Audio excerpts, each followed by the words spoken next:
Singing higher into the head voice requires you to sing through the first bridge of your voice.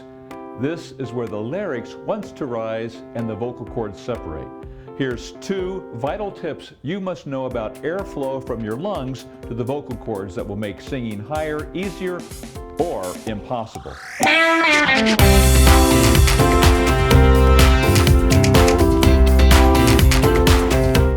I am Chuck Gilmore with Power to Sing. Here are 2 key tips regarding airflow. Tip number 1, you need less air, not more, to sing higher.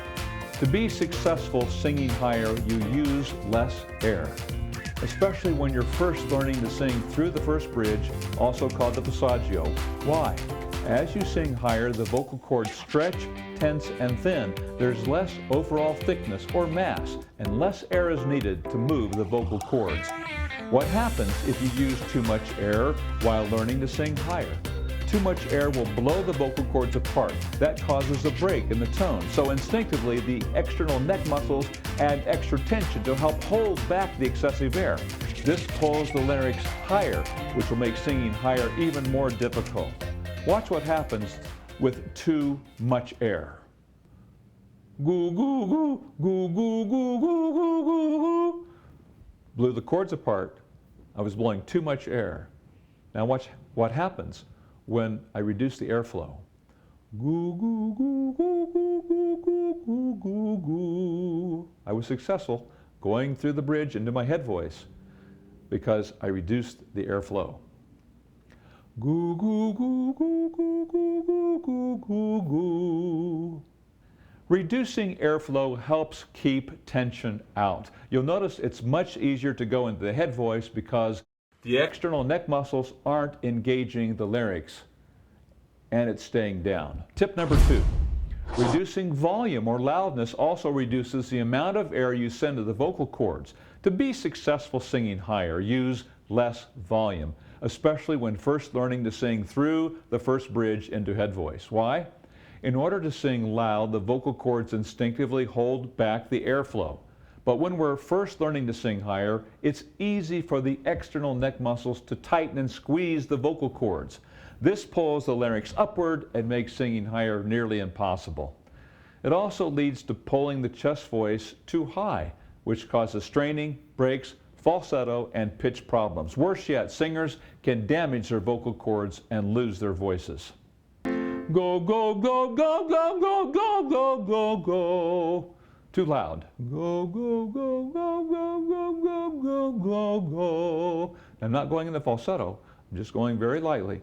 Go, go, go, go, go, go, go, go, go, go. Gee, gee, gee, gee, gee, gee, gee, gee, gee.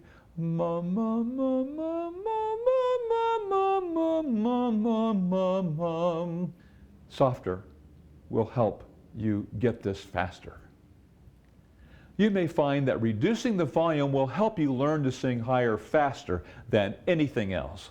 This is because reducing loudness decreases vocal cord and external muscle tension. Does this mean you can never sing with power and volume? No.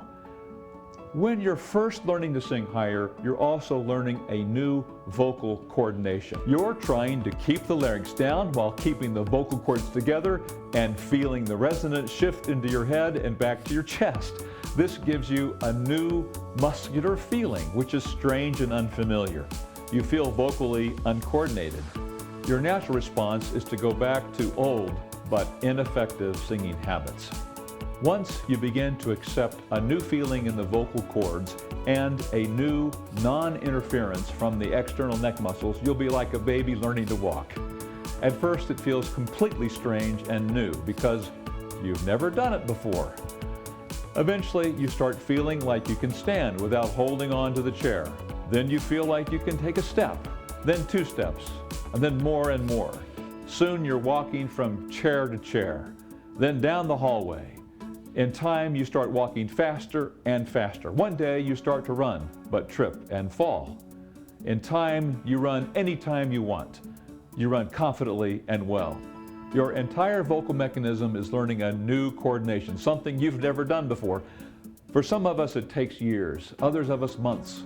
Some are born with the ability, it seems. The important thing is it's possible for all of us. As we go through the process of learning how to sing higher, it's easy for the larynx to go up. It's easy to pull chest voice too high. These are old habits we hold on to. What do you tend to do when you sing? This is what I call your vocal type. I'm not talking about your vocal range, soprano, alto, tenor, or bass. Your vocal type is your vocal tendencies.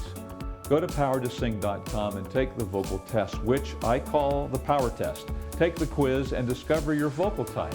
Then go to the Knowledge Center and watch all the videos about your vocal type. Download the free exercises and use them to start improving your voice immediately. This video concludes the series, How to Train My Voice to Sing Higher. These tips can be applied to the exercises taught in episodes 75 through 82. I'm Chuck Gilmore with Power to Sing. You can sing higher with beauty, confidence, and power. I'll see you inside the next video. By the way, you might be wondering about this new look. I've been cast as Horace Van de Gelder in the show Hello, Dolly.